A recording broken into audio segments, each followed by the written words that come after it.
Hi, welcome back to Joe Blogs. In today's episode, I want to talk to you about what's happening in the economy in Russia, and specifically to talk about what's going on with interest rates. Because on Friday the 25th of October, the Russian central bank increased interest rates by 200 basis points to 21%.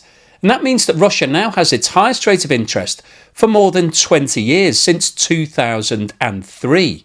So the level that they have today is actually 1% higher than the emergency level that was introduced immediately following the invasion of Ukraine. So I'm not sure what level is above emergency level. How do you classify a level that goes above an emergency? An extreme emergency? I don't know. But in today's video, we'll go through the details as to why the Bank of Russia has felt it necessary to increase interest rates to 21%. We'll have a look at which countries in the G20 have higher rates of interest, and there's only 2 of them, and I'll be very disappointed if regular viewers can't tell me which 2 countries in the G20 have higher interest rates than Russia. We'll come on to that later. We'll also have a look at which other countries in the world have higher interest rates than Russia. There's only 11 of them, and some of those countries are in extreme economic distress at the moment. And then we'll go through the detailed press release that the Bank of Russia has issued, because in that press release is some really interesting information. And if you're one of those regular viewers who loves to send me messages saying you're talking a lot of rubbish, Joe Blogs, you're making all of this up, this is the official press release from Bank of Russia. So it's not my words, it's theirs, and we will dissect exactly what they have said, because, as I said, there is some really interesting information in there that really tells us that there are some serious issues going on in the Russian economy right now. And then finally today, I'll wrap up with my summary as to what I think the increase of the interest rate to 21% means in terms of what's happening in the Russian economy, and what the press release tells us as to what's likely to happen over the course of the next 6 to 12 months. But before we get started on all of that, I'd like to say once again, thank you so much to everyone that's supporting the channel. Really, really mean this. If you're a long-term supporter, either through Patreon, where you can get early access to my videos and watch them advert-free, or YouTube membership, where you'll also get early access, or Buy Me a Coffee membership, thank you so much for that long-term support. Really does help to keep me going. And if you've bought me a coffee or sent me a YouTube super thanks recently, thank you so much for the time and the effort and the generosity. Really means a lot. Now, before we go on any further today, I want to talk to you about today's sponsor, Incogni. Something that drives me absolutely insane is spam marketing, whether it be spam emails or spam text messages, or the very worst of all, spam phone calls, where people phone you up and try to sell you things that you've got absolutely no interest in buying. Now, the reason why you're hit with so much spam these days is because of data brokers. And this is a huge industry now. Data brokers can take your data when you go online and register for a store card or buy something, and then they can sell your data onto hundreds of different databases. And those databases are then used to hit you with all of the spam. Now, the great news is that if you can find out which databases you're on, you can contact them and have your details deleted. But who's got time to be doing that? Well, the answer to that question is Incogni. Once you sign up with them, they will contact the data brokers and ask for your data to be removed. And as well as cutting out all of those unsolicited phone calls and messages, it will also protect you from cybercrime and identity theft. And the fantastic news is that Joe Blogs viewers can get a 60% discount on an annual plan by clicking on the link in the description below. On the 25th of October, the Bank of Russia increased the official rate of interest in Russia to 21%. And as I said right at the start of this video, that means that they now have the 3rd highest rate out of all of the countries in the G20. And hopefully all regular viewers worked out that Turkey and Argentina are the only 2 countries that have higher rates of interest in the G20. Turkey is currently sitting at 50% and Argentina at 40%. And Russia's rate of 21% means that it's almost double the rate in Brazil at 10.75%. It is exactly double the rate in Mexico, which is at 10.5%. And there are no other countries in the G20 that have interest rates in double figures. And for anyone that's been following the channel, you'll be aware that in most economies around the world, we've seen interest rates starting to come back down.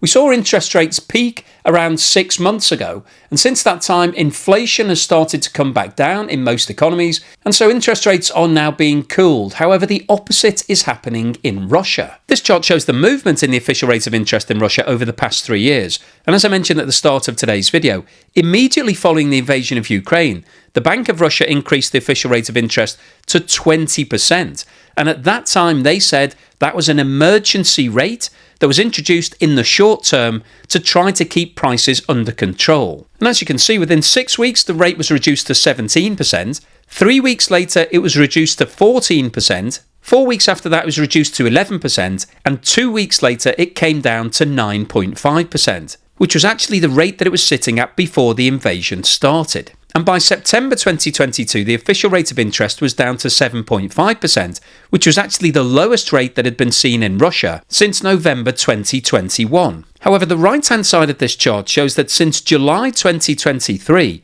the Bank of Russia has introduced 8 consecutive interest rate increases to the current level of 21%, which, as I said at the start of today's video, is now higher than the emergency level that was introduced immediately following the start of the war. So I think that means that the Russian economy is now into an extra special emergency period. And this table shows that at 21%, Russia now has the 12th highest interest rate out of every single country in the world. And if we look at the 11 countries that are ranked above them, they are all in a state of economic crisis.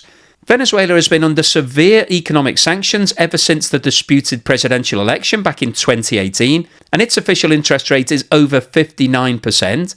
We then have Turkey and Argentina at number 2 and 3. Zimbabwe, where the economy collapsed many years ago, comes in at number 4, followed by Egypt, Nigeria, Ghana, Malawi, Congo, Sierra Leone, and Iran. And some of the selected countries that have a lower official interest rate than Russia are Lebanon, which is currently in an active war with Israel and in a state of economic crisis, Pakistan, and Haiti. And I think what this table really brings home is that Russia is currently experiencing an extreme economic crisis. And one of the reasons why interest rates are so high is because of what's happening with inflation.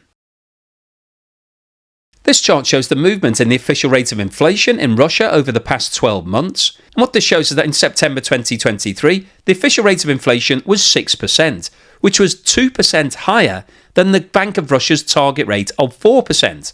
And if we quickly jump back to the interest rate table, you can see that in order to try to keep inflation under check, the Bank of Russia increased interest rates from 7.5% to 8.5% in July. They then increased the rate further to 12%, an increase of 3.5% in 1 month in August.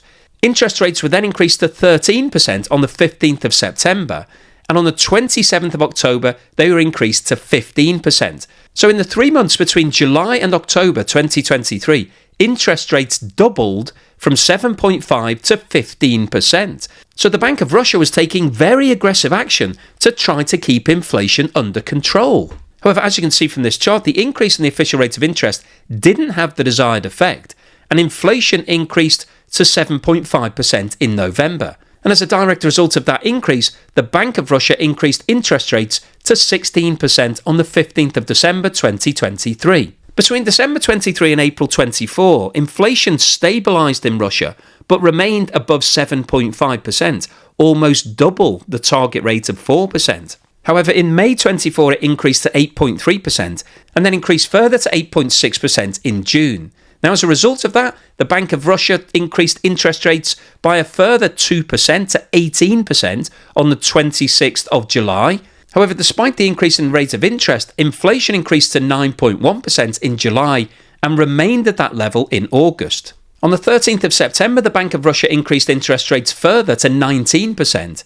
And the official rate of inflation in September 24 came down to 8.6%, which was still more than double the official target rate of 4%. And in order to try to bring inflation closer to that target rate, on the 25th of October, the Bank of Russia increased rates by another 2% to 21%. Now, I'm sure there are people watching this video that are thinking, well, the rate of inflation is actually on a downward trend now. It came down in September, therefore everything is under control in Russia.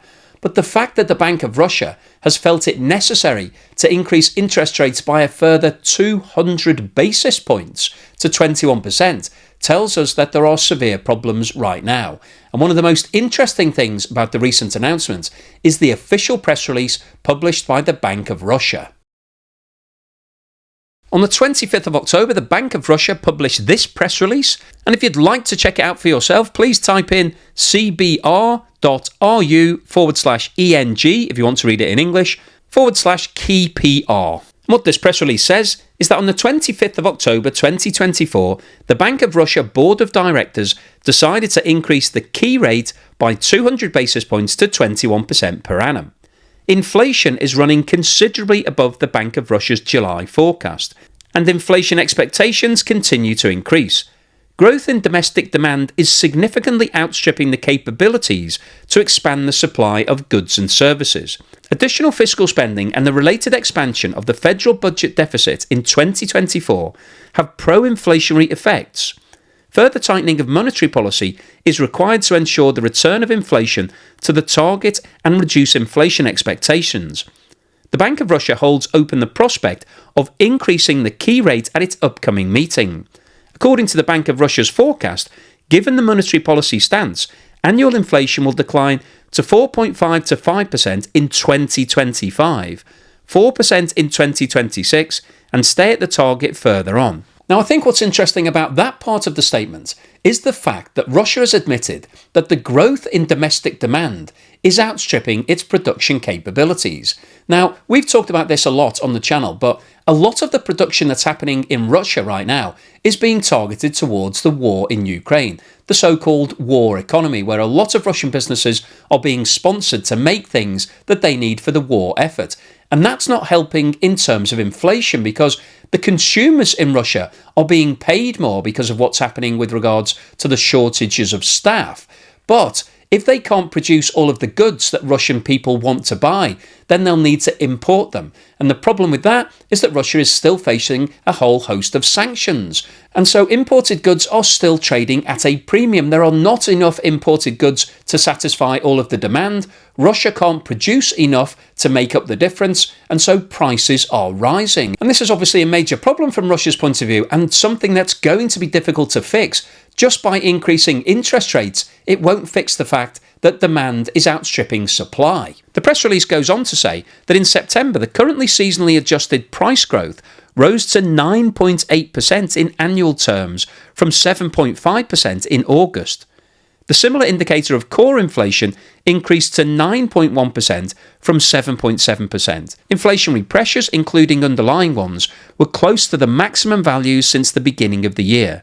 According to the estimate as of the 21st of October, annual inflation equaled 8.4% and is expected to be in the range of 8 to 8.5% by the end of 2024. Now, that information is really quite interesting, because the Bank of Russia is saying that on a seasonally adjusted basis, year-on-year inflation is up by 9.8%. And that compares to the 8.6% that we looked at earlier in today's video. So what the Bank of Russia is telling us here is that inflation is actually still increasing. So whilst it looks at face value that it's gone down in September from 9.1 to 8.6, the official figures are actually incorrect, and the seasonally adjusted statement is that it's at 9.8%, which would be a 0.7% increase against what we saw in August. And that explains one of the reasons why the Bank of Russia has felt it necessary to increase interest rates further, because inflation is still increasing. And the Bank of Russia acknowledges this by saying inflation expectations increased notably. In October, expectations of households and businesses reached their highs since the beginning of the year, mainly as a reaction to the current high inflation. Short-term inflation expectations of analysts and long-term expectations calculated based on financial market instruments increased as well. High inflation expectations enhance the inertia of underlying inflation. So what that part of the statement is saying is that if everybody is thinking that inflation is going to carry on rising, they're likely to spend now, because you want to buy something today at today's prices rather than paying tomorrow's prices, which are likely to be much higher. And what that does is it fuels demand, because if everybody is buying things because they want to beat the price rises, then obviously demand goes up and therefore prices tend to go up as well. So this can be a self-fulfilling circle, because if people think inflation's going to rise and spend more, demand goes up and therefore prices go up as well. The statement goes on to say that the Russian economy continues to grow, but at a slower pace than in the first half of 2024. This deceleration is mainly caused by increasing supply-side constraints, including a decrease in the availability of spare production capacity and labour resources. Domestic demand is supported by growth in lending and incomes of households and businesses, as well as by increased fiscal spending. The upward deviation of the Russian economy from a balanced growth path is still significant. This is also evidenced by high current inflationary pressures. So what this part of the statement says is that the Russian economy in the second half of 2024 is decelerating, it's slowing down. And one of the reasons for that is the shortage of labour and supply constraints. So Russia is basically struggling to be able to produce enough goods for all of the Russian people to buy. And because of the restrictions on imports caused by the sanctions, that's one of the reasons why prices are continuing to rise. The statement goes on to say that following the Board of Directors' key meeting on the 25th of October 24, the Bank of Russia has updated its medium-term forecast. The baseline scenario takes into consideration updated budget projections and decisions on the indexation of administered prices and tariffs.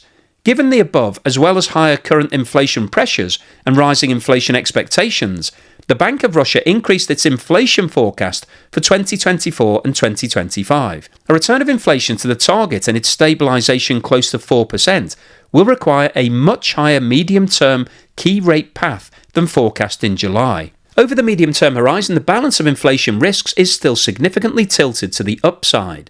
The key risks are associated with persistently high inflation expectations and the upward deviation of the Russian economy from a balanced growth path, as well as with deterioration in foreign trade conditions. So what this part of the statement is saying is that the Bank of Russia has now had to change its outlook for 2025 and beyond, and it's now expecting inflation to stay higher for a longer period. So it's admitting that it's going to be very difficult to be able to fix the inflationary problems in Russia right now, because some of them are being driven by a shortage of personnel. Some of them are being driven by the fact that the industry in Russia is servicing the war in Ukraine rather than servicing consumer demand in Russia. And also it's facing a huge raft of sanctions which are impacting on imports.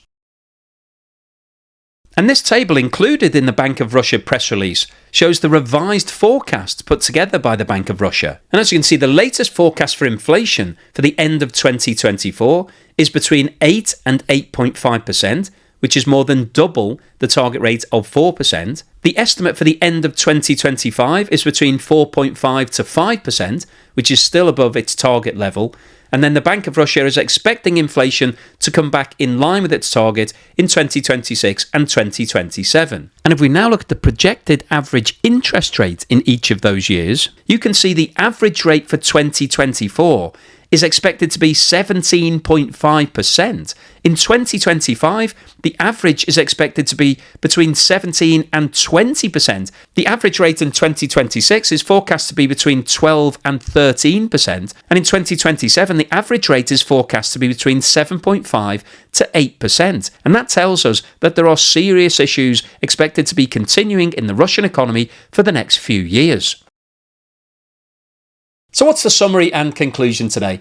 Well, I wanted to post this video because the news that the Bank of Russia has increased interest rates yet again tells us that there are serious problems going on in the Russian economy right now. And the fact that we've seen 8 consecutive interest rate increases over the past 15 months, and that the interest rate has increased from 7.5% to 21%, it is almost 3 times higher than it was 15 months ago, tells us that the economy is starting to get out of control. And I think this is really interesting news, because if you're just looking at the inflation data that's being published by Russia, in September, the official data said that it was 8.6%, which was 0.5% lower than the 9.1% published for August. So at face value, you would think that everything is moving in the right direction. Things are starting to fall into place to hit that target rate of 4%.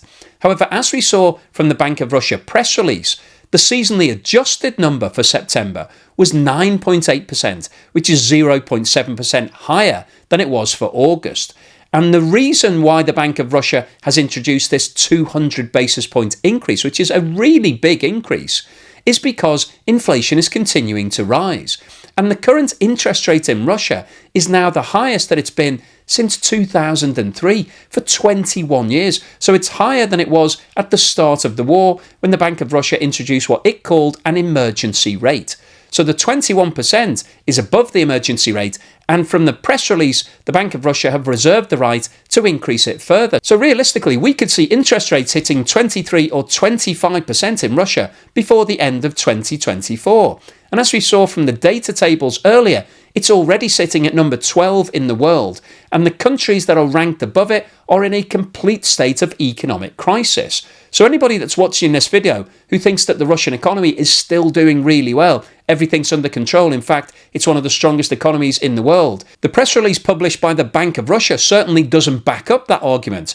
And when you look at where the rate of interest is sitting at 21%, and also the fact that inflation is around 9%, that data tells us that there are serious problems.